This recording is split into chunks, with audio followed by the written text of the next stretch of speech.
Oh man, good morning, guys. Man, I'm a little congested this morning, so you're gonna have to put up with that. I'm all ready for work here, though, and that's good. So we're gonna rock and roll on some emptiness today, and silence. And I'll tell you what, yesterday I did not have the greatest day. I was feeling down, a little depressed over the weekend. I had something happen to me about a month ago at my annual or monthly reading this week, the Twilight Tribe, and just something went awry with that, and yeah, and I just got real depressed about that, and I wrote a poem referencing that event, and it was published, and I sent it to this person. And I don't know if they never informed me whether it was a narcissistic discard or whether or not it was like an avoidant, like no contact panic attack. So yeah, I'm walking around and answer. So sometimes silence isn't the greatest thing. Sometimes silence is the answer. But silence does bring a lot of clarity. So I'm just saying, there's a lot of clarity in a revelation amidst the silence. So I'm going to read you this poem, though, before I know it. You guys, it was going to be a short one. I don't know why I went off on that little tangent there. It was not the tangent I wanted to go on, but here we go. And this is called Enough Words. Fits, doesn't it? Because I have more than enough words. How does a part of the world leave the world? How can wetness leave water? It does not. Don't try to put out a fire by throwing on more fire. Don't wash a wound with blood. Wow. Yeah, that's like drinking poison to remedy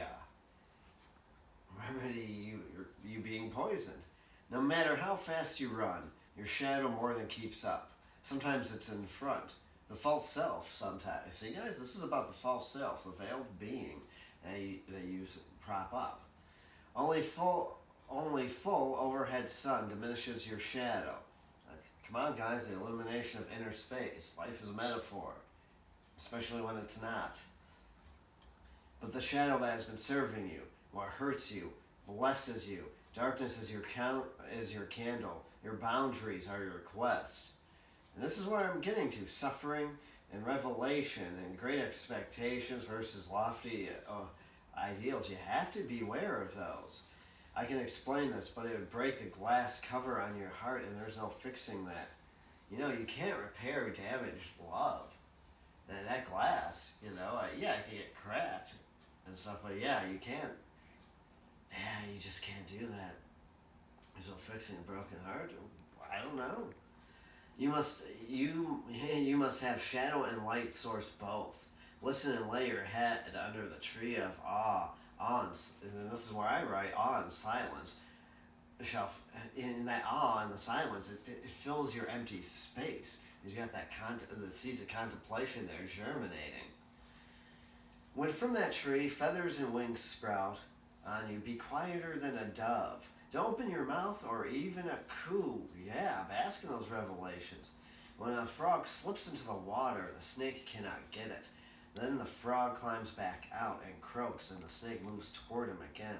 Even if the frog learned to hiss, still the snake would hear through the hiss the information he needed, the frog voice underneath.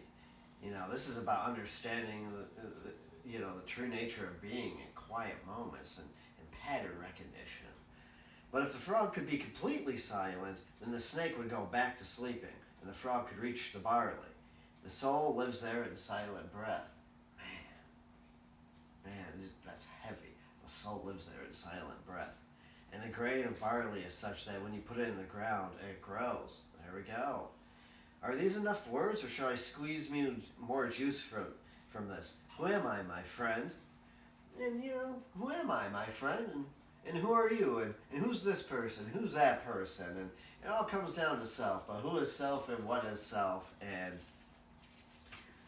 guys, on that note, contemplate self, and thanks for sharing your morning.